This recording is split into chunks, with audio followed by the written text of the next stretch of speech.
Good evening, associated journalists. Yes. Do I call on you? Are we doing this press conference style? Donald Trump, go? Sure, I'll agree with that. Yep. Angela Bishop from Network 10 Australia. Yes, do you remember last year? Yes, I do, with the Tony Abbott thing, and I... Yeah, and I said, hey, but you guys are about to have Donald Trump, and you said that won't happen. Well, let's give us a chance, have some faith, Angela.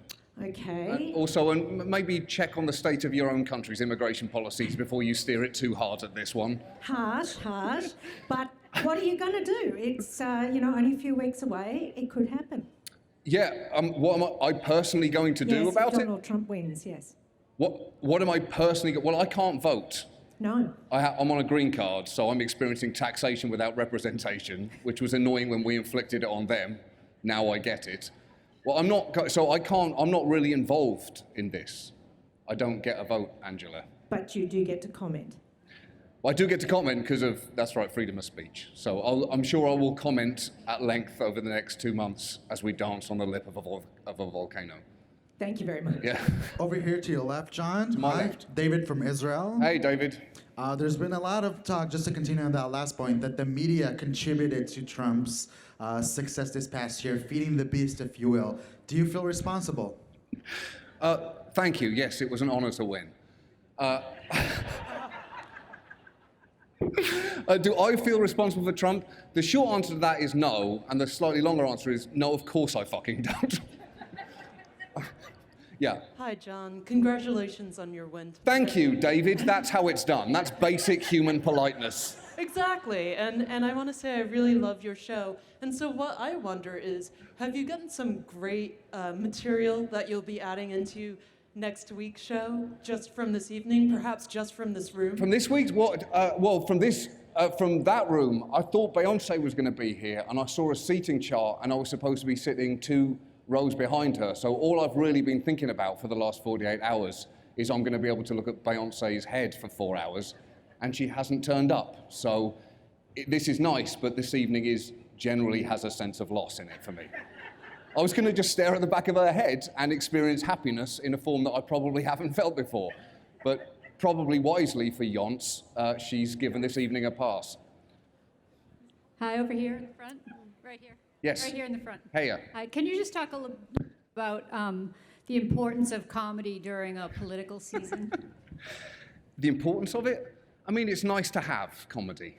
I think in general it's nice to have. And sometimes it can be a soothing balm on an open sore. And I think that's probably the quickest way to describe this electoral process so far.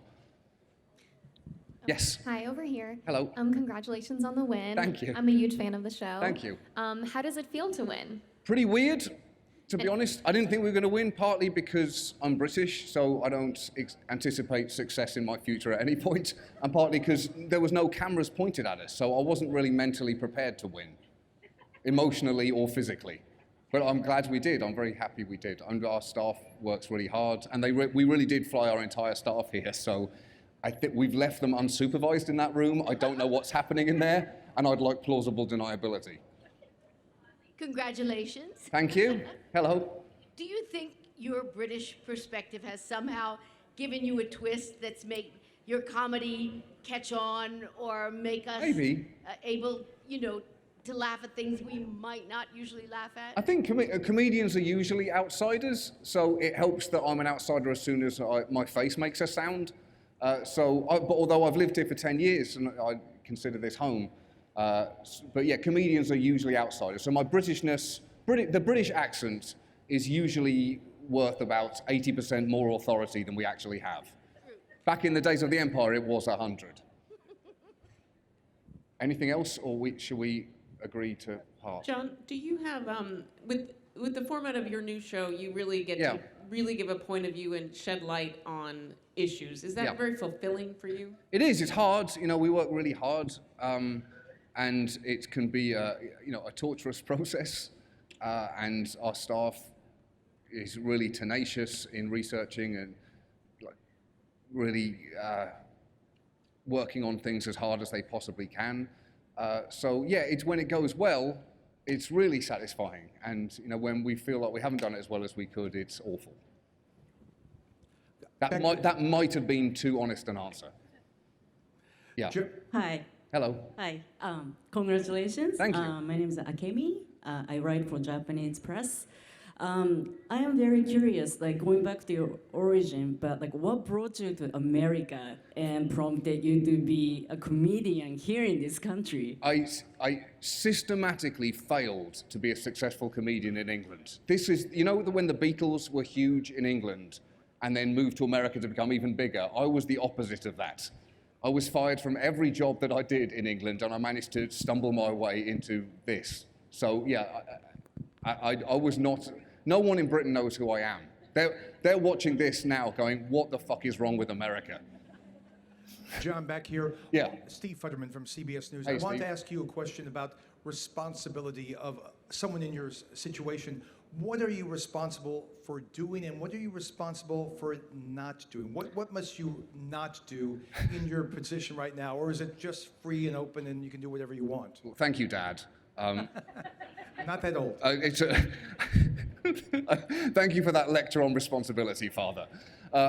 Responsibility in what? I don't fully understand that question. You mean as a comedian, you're really only responsible to try your hardest to make people laugh and not to cause too much havoc in the process. I think that's pretty much where it starts and ends as a comedian. Yeah, thank you. And thank you.